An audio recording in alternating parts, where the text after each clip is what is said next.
નમસ્કાર, હું આઈ એન્કર બિજટેજ ન્યૂઝમાં સ્વાગત છે. આજના તાજા સમાચાર 7 જુલાઈ 2025 1 આજે નવસારી અને વલસાડમાં વરસાદનું ઓરેન્જ એલર્ટ.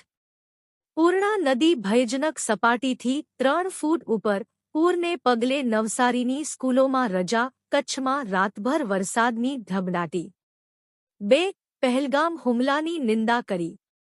મોદીએ કહ્યું, આ એટેક માનવતા પરનો હુમલો. ઇઝરાયલ વિરુદ્ધ ઈરાનના સમર્થનમાં બ્રિક્સ દેશો.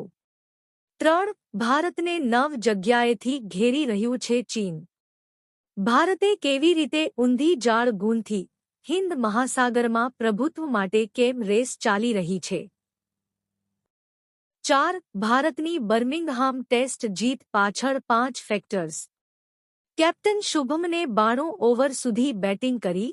સિરાજઆકાશદીપે 17 વિકેટ લઈને મેચનું પાસું ફેરવી દીધું. 5 ગાઝામાં નરસંહાર બંધ થાય. ઇઝરાયલ સાથે વાત કરે ભારત. પેલેસ્ટાઇનના મંત્રીએ કહ્યું, ચોતરફ મોત ભૂખમરો. વેસ્ટ બેન્કને ગાઝા નહીં બનવા દઈએ.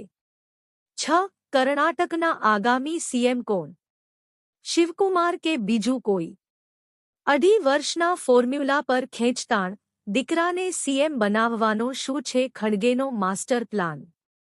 7 અમદાવાદ રાજકોટમાં ધોધમાર વરસાદ. ડાંગના ભેગું ધોધમાં પ્રવાહ વધતા માંડ પ્રવાસીઓએ જીવ બચાવ્યો. પૂર્ણામાં પૂર આવતા નવસારીમાં લોકોનું સ્થળાંતર. 8 ગુજરાતનું મિની કાશ્મીર એટલે સુરસર ધોધ. અરવલ્લીની ગિરિમાળાઓમાં 250 ફૂટ ઊંચેથી પડતા ધોધનો નયનરમ્ય નજારો. 9 વિશ્વામિત્રી નદીની સપાટી 12 ફૂટે પહોંચી. 2 કલાકમાં 1.5 ઇંચ વરસાદ. શહેરના માર્ગો નદીમાં ફેરવાયા. દુકાનદારો ચિંતામાં. તંત્ર એલર્ટ. 10 પ્રોડ્યુસરને નુકસાનથી બચાવવા રણબીર અને મેં ફી ઘટાડી. જગ્ગા જાસૂસ અંગે અનુરાગનો ખુલાસો. ફિલ્મ ફ્લોપ થાય તો પણ દરેકને પૈસા મળવા જોઈએ.